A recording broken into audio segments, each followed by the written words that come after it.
From sunny Southern California, we bring you Meet Bridget. Bring it on, baby.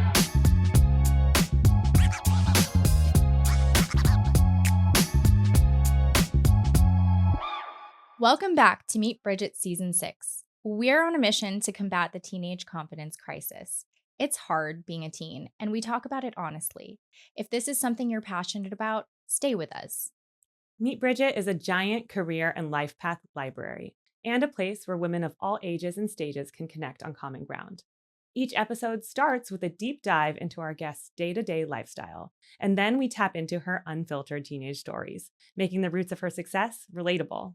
I'm Asha Gabriel, and I co-host this show alongside my best friend. Hi, I'm Keshiia Rosenberg. This week, sit down with us for our Season 6 kickoff. This is a great place to start if you're new to our community or if you just want a refresher.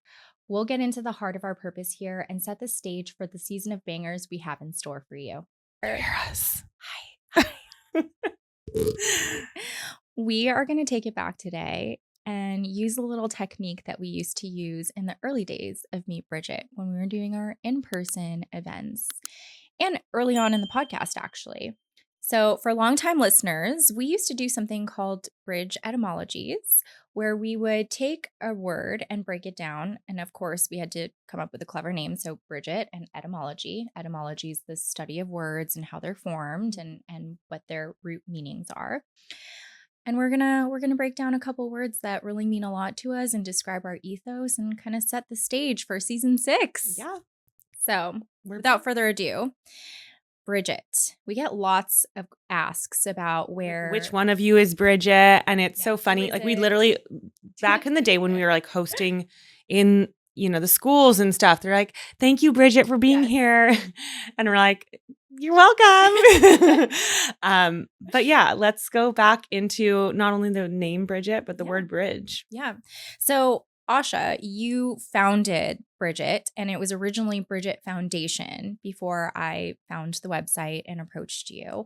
I will talk about this a little bit, but obviously the word bridge is involved. A bridge is something that connects or allows passage through some.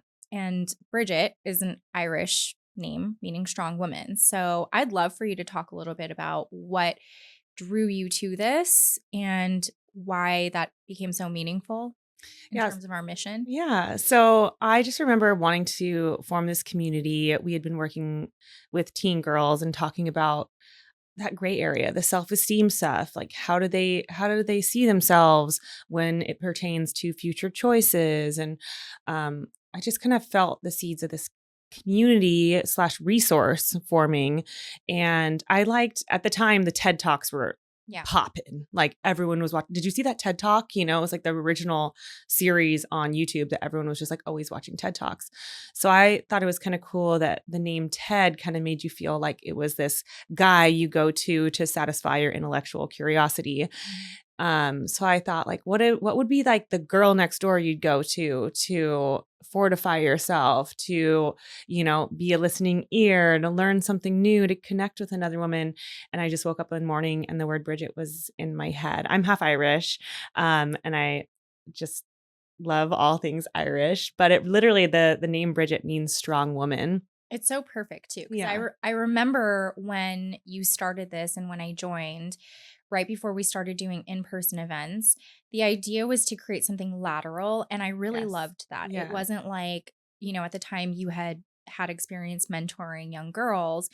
And I remember you saying like, my vision for this isn't having a mentor mentee or, a woman who speaks to an audience. It's to create a bridge between woman and teen to create like a conduit, like mutual learning and experience. And so I think that all of that is so well encompassed in the name Bridget and in the word bridge.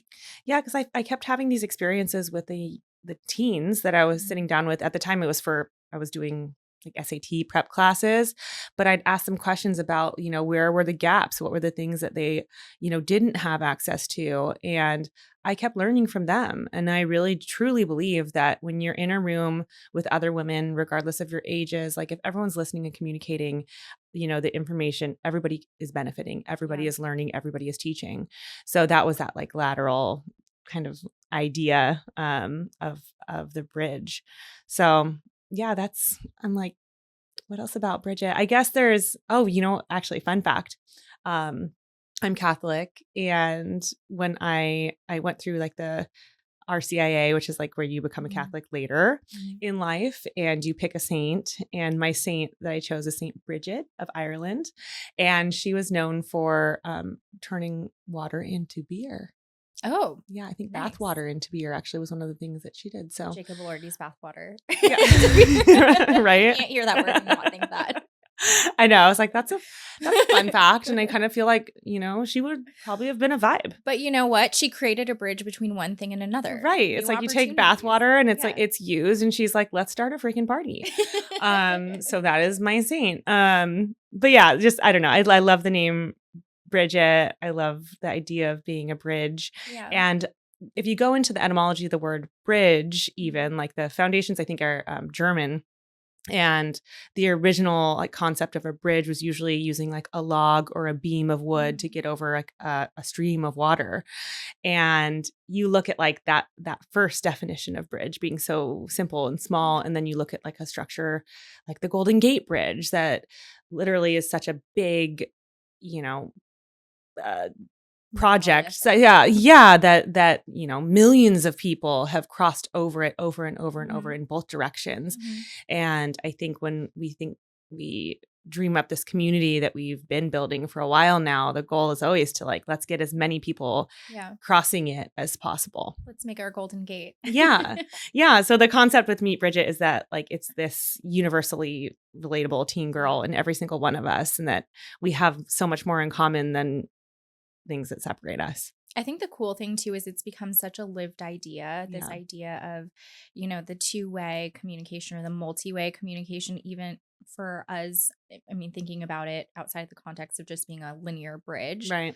But we've created this community where now you have all of these women that you get in the same room. And the thing that keeps coming up is community over competition. Yeah. And like that's part of the bridge. It's just everyone's on a level playing field, everyone's interacting. And so it's cool because not only have we built that, but we live it and our community lives it. And I don't know, it's really an It's authentic special. part of what we do. It is really, really special. When you think of bridges or like kind of connection points in your life, were there any women that sort of served as bridges for you? Oh, 1,000%. I think we've talked about this before, but when I was graduating college, I'd grown up with a lot of boys. I was coming out of a really like mentally abusive relationship, like out of high school into college. And so I was in a stage of my life where I was really isolative. You don't feel very confident, you feel kind of alone in the world. And I'm sure there are other junctions or things that other people can relate to or other women or teen girls can relate to, but I was in a phase of my life where I didn't feel confident and didn't have like a big group of girlfriends. And through an ex-boyfriend, actually, I made friends with somebody who served as a bridge for all of these other incredible relationships that I have in my life. We're still friends to this day. This is a friendship that came like second degree from that. Mm-hmm. And so I think about like these junctions in my life where seemingly like at the time I felt very isolated Yeah. and lonely and not very confident. And I look back at it now and I'm like, oh, wow, that one point in time, that one like person that reached out to me ended up blossoming into all of these really beautiful relationships where I did find my people. I Yeah. found my girlfriends and you settle into things. So there's definitely that. And then our love story, our partnership is probably like one of the Our primary marriage. bridges in my life. Yeah. Sorry, not to go all wild all over the microphone, Yeah. but in all Yeah. seriousness, I mean, we've really developed this community, and from it, not only has our friendship and our bond grown so much stronger, both in business and in friendship, but also with all of the other women that we've brought into our fold. I mean, Mhm. I call a lot of our guests really good friends now. We still keep up with a lot of them. They show up to all of our events. Yeah. And so that's been a huge conduit for just community and relationships and growth. And yeah, it's been very like wonderful for me. I even feel like we've had a couple of our friends on that we've known for Mhm. years and are just badasses. Yeah. And I have loved the experience of getting on the mic with them and then asking this specific, like, how we Yeah. ask our questions and the things we focus on and learning things entirely new. I'm talking after like, being friends with someone for Yeah. 10 years. And then like you really we laser focus into these like teen experiences and how they formed us. And I've loved that experience too, where it's like this really unique, specific Yeah. niche light that we're shedding Yeah. on people that, we know and that the world might already know in a certain way. New connections, new perspectives. Yeah. I love that too. So for our next etymology, we're always talking about confidence. We are passionate about the teen confidence crisis, the numbers of depression and anxiety in our teen girls. And honestly, I mean, we are feeling it too, Yeah. but I feel like with each generation, it's just getting broader and broader. And it's something that we have personal stakes in. I've got 2 daughters, you've got a son. I think Yeah. that um, we're really passionate about confidence and how we can um, understand confidence enough that it can fortify us as we delve into this world not only of social media but AI and just everything moving faster and Yeah. taking our attention away It's from. only become more pertinent over time. Yeah. Yeah, so the word confidence, we have a whole episode on this if you're interested in it. But the short of it is based on 2 Latin roots, con, which we know means with, Mhm. and fidere, I think is how you say it. Confident. Confidere. It's Latin. It's not Italian, but I can't not say it. We can't Italian. not. I think it's confidere, actually. But what that means, fidere means with trust or faith. Mhm. So to have confidence, everyone wants to have confidence or be confident. Mhm. That means that you literally are with trust. Yes. You're containing trust. Um, and we've had entire courses that we've taught on this subject because you can really go deep. It's like, okay, then what does it mean to be with trust? And we believe that it's a muscle. It's Mhm. not this costume or something that you just wake up and have one day, or you do your makeup and you feel a certain way. Like that's all just little like windows into the trust that is actually within you. Yeah. Um, but we love that, like, I don't know, we're always looking at other people that have confidence. Like that person seems so confident. There's such this outward fixation. Yeah. But that real confidence just comes from doing the things you say you're going to do, Mhm. keeping the promises you make Yep. to yourself over and over and over. And it's not always glamorous. And it's not always in the big, like, oh, I'm confident because I can stand up and do public speaking. Yeah. But it can literally be like, I'm confident in my ability to have a difficult conversation because I've done this before, or I've practiced, Mhm. or, I've failed even a Mhm. couple times and learned from that it's just moving in a repeated direction. Yeah. I love to you always say this thing, Ashi, about like like when you get nervous or you're afraid of something, it's really your body telling you that you care about something. And I think that plays in so perfectly to this idea of having confidence and self-trust. Like you said, we've always had this theory, um, which has really evolved into more than a theory, right? Like we've Mhm. put it into practice, It's a but belief. it is one of our core tenets that, to have confidence, you're working this muscle every single day. And so, like, even if it's something new, Yeah. just to recognize that the confidence isn't something that just leaves you because you either have it or you don't have it. Yeah. It's like, no, this is the part where I take a deep breath. I trust that I'm going to be okay. I trust that if I'm feeling really nervous, that it's something that matters to me. Yeah. And my racing heart or my tunnel vision, that's literally my body priming me to perform, Hmm. or to show up. Like all my senses are heightened right now. Like that's so cool. And I trust myself to do this the right way. Yeah. It's a whole shift. And I think that, I mean, we could talk for days about this. So if you want to take our course, Yes. you could do that.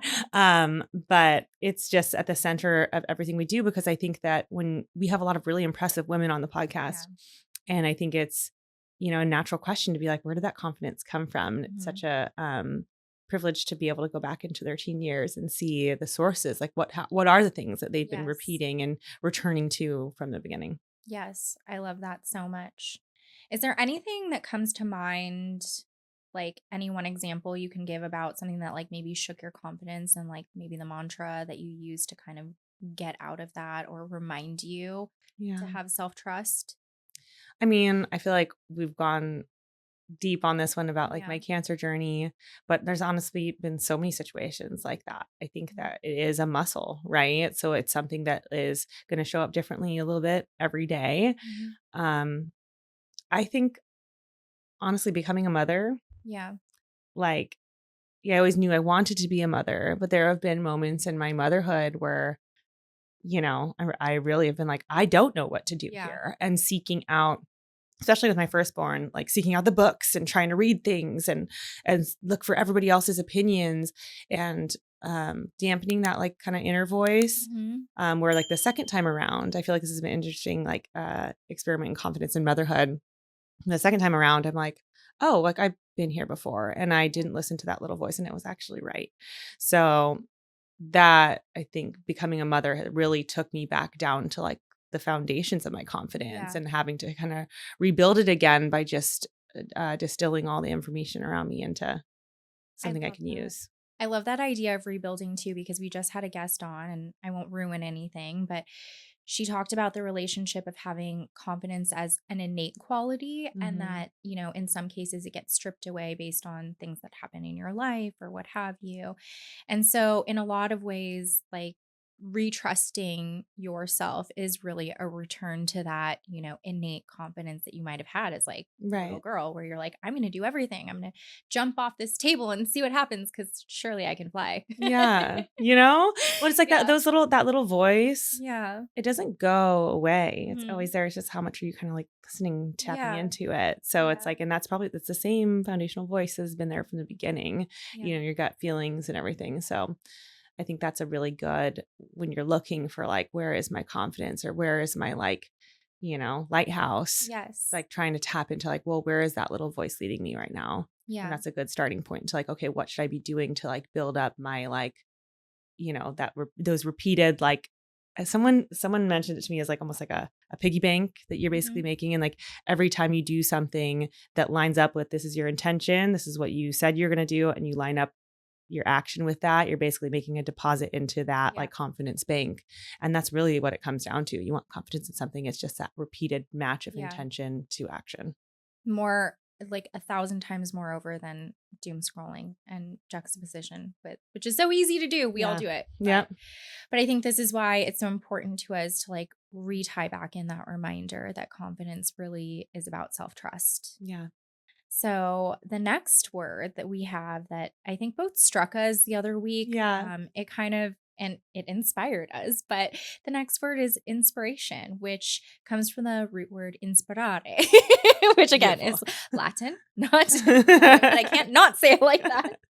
But it means to breathe into or to give life to something, which Mhm. I saw it and sent it to you because I was like, this is exactly the path that we're on is, when we work with each other, when we find ideas that really like excite us, that inspiration, that visualization of just something breathing life into you is exactly right. I mean, Yeah. it just felt so right.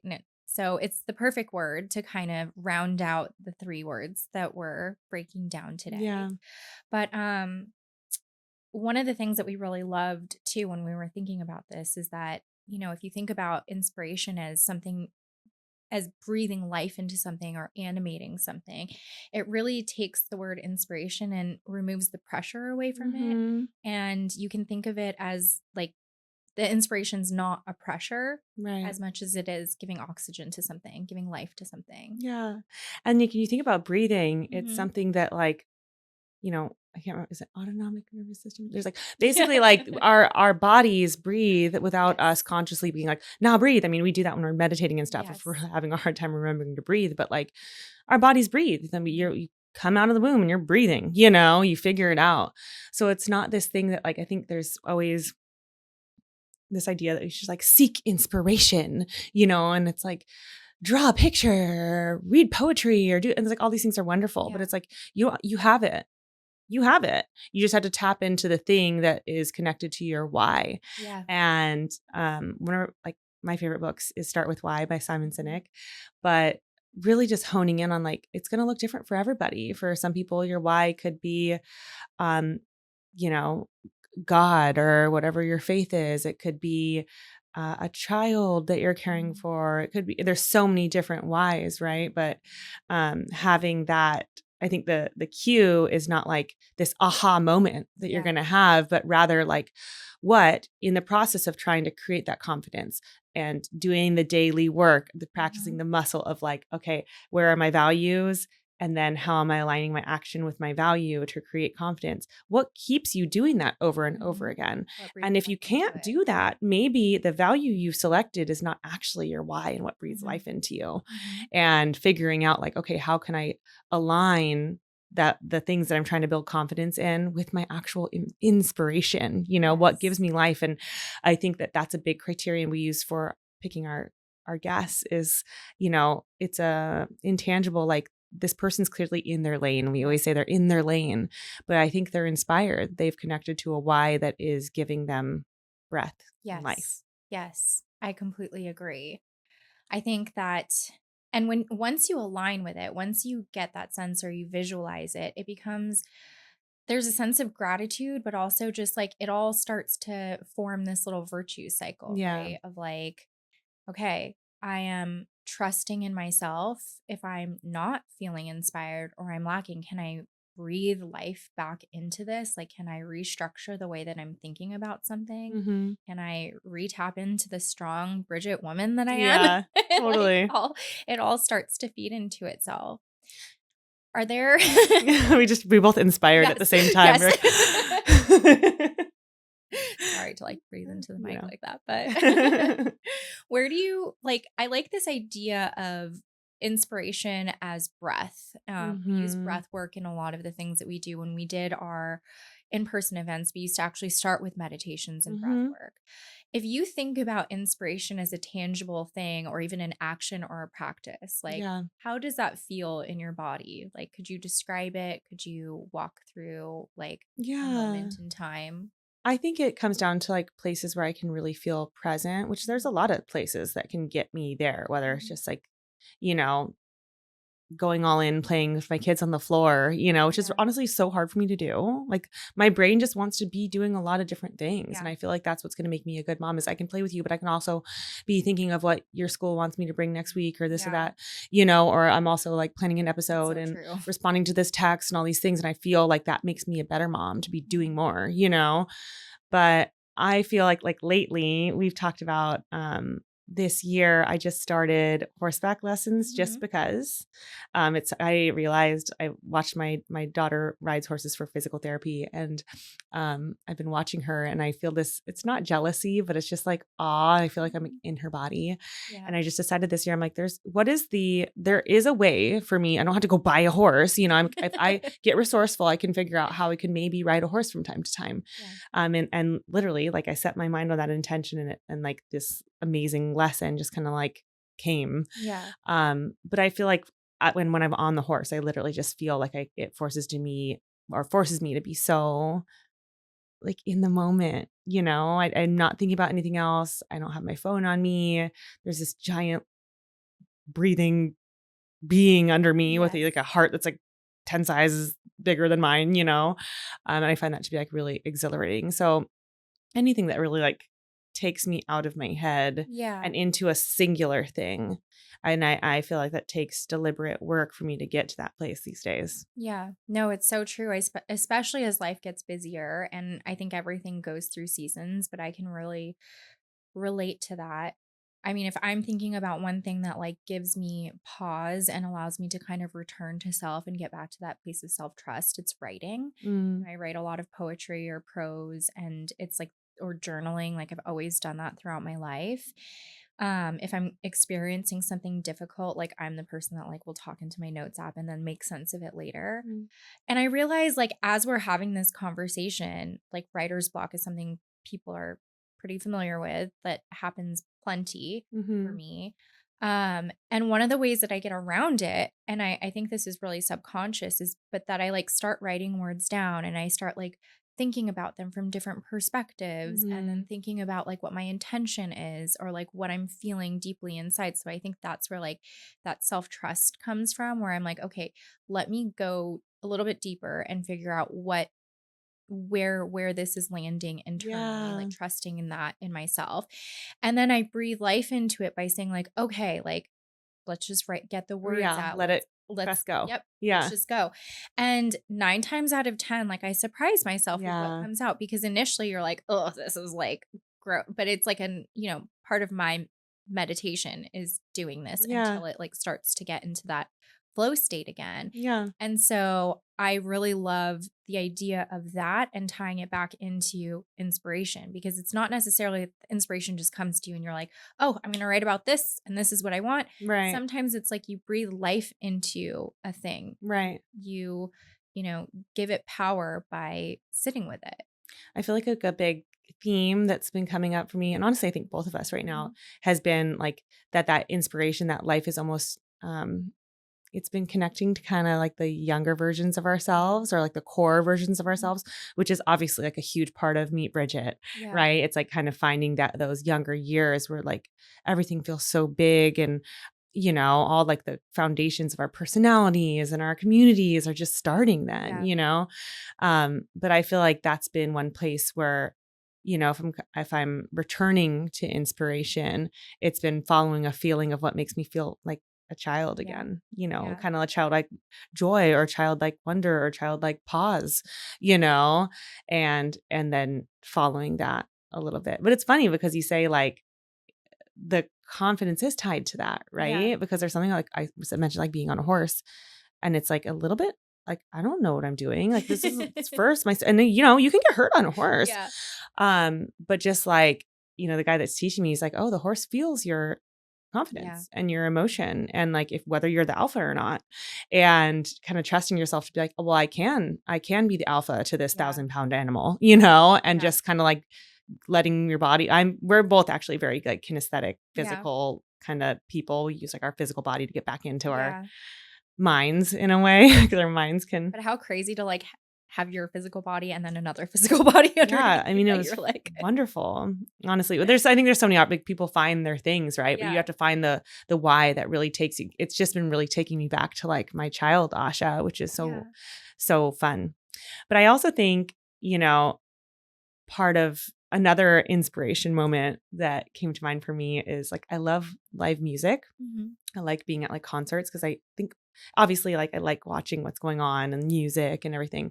But I think one of the coolest things about like live music is like looking around and being like all of these people like like this music for whatever reason, or they want to come together and they enjoy being in community with this many people with a shared interest. yeah, And I think that that's also goes back to our power of like community and building something where mhm. it's, sometimes we find inspiration and confidence. It's a very like deeply, you know, Internal, yeah, internal one-on-one yeah, situation, but that community can be such a springboard and uh, help us kind of get over those obstacles, like take a bridge over yeah. something that feels sticky and far from our inner selves and come back to it. So that's really at the heart of what we're trying to do, I think that's a beautiful doing point what we're too, doing. because when you think about inspiration externally, it's like you look at all the women that are building these bridges with us. And I think the most inspiring parts are like the stories that they share, the vulnerabilities that they share. It breathes life into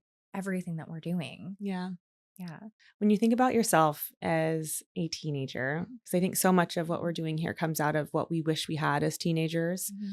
What were some things in the mind of being talking about language or understanding things for their core meaning? What were some things maybe you misunderstood as a teenager? That's a really good question. I'm sure a lot. I think maybe one of the first things that comes to mind is like as a teen, I got bullied a little bit. And at the time, you take it so very personally. And in a way, it is. Bullying is terrible, right? Yeah. But in retrospect, I understand that every teen girl, every teen was also going through their own struggle or their own, period of awkwardness.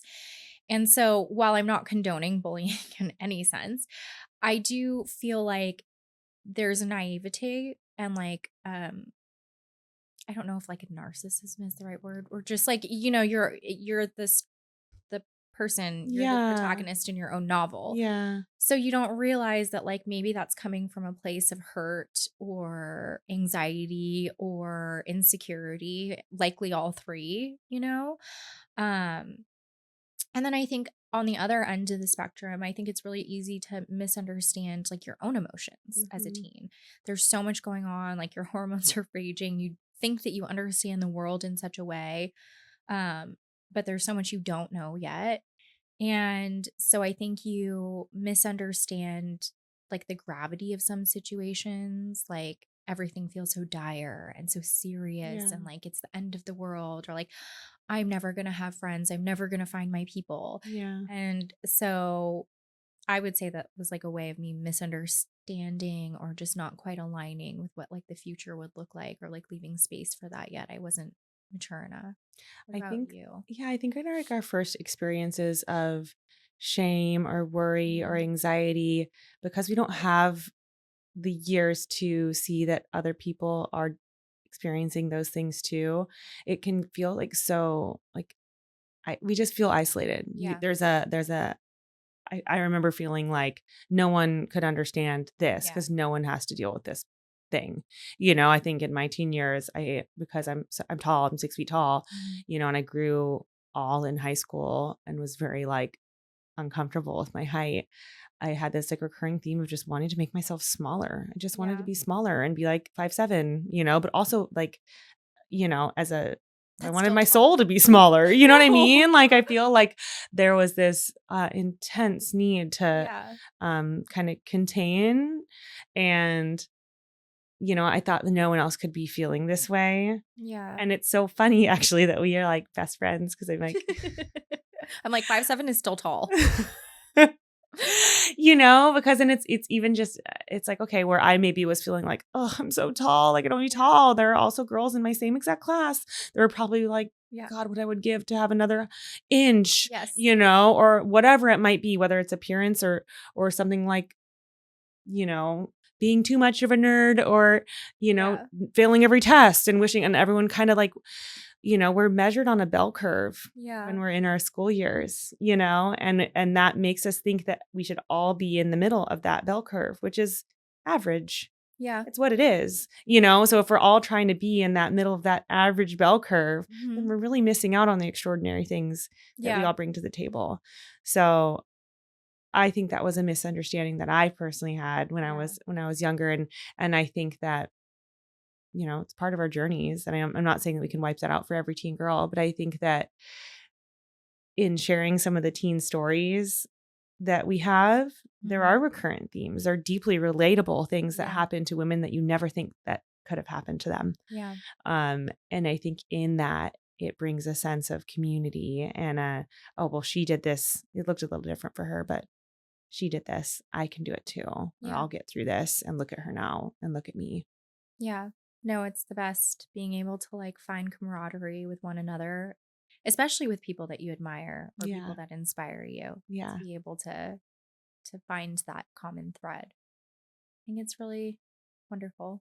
Yes. Well, we're so excited. I think this is going to be, we're already just like blown away by the episodes that we've been Yes. filming and the people that we have scheduled. So we just want to take a moment to kind of go back to our roots. Obviously, we love etymology because like we think the words that we say and the meaning behind them are so Mhm. important. It's how we connect with each other, It's how we speak with intention. Yeah. It's how we move through the world with intention. And I love it. Me And we too. love sharing it with you. Yes. So thank you for being a part of this.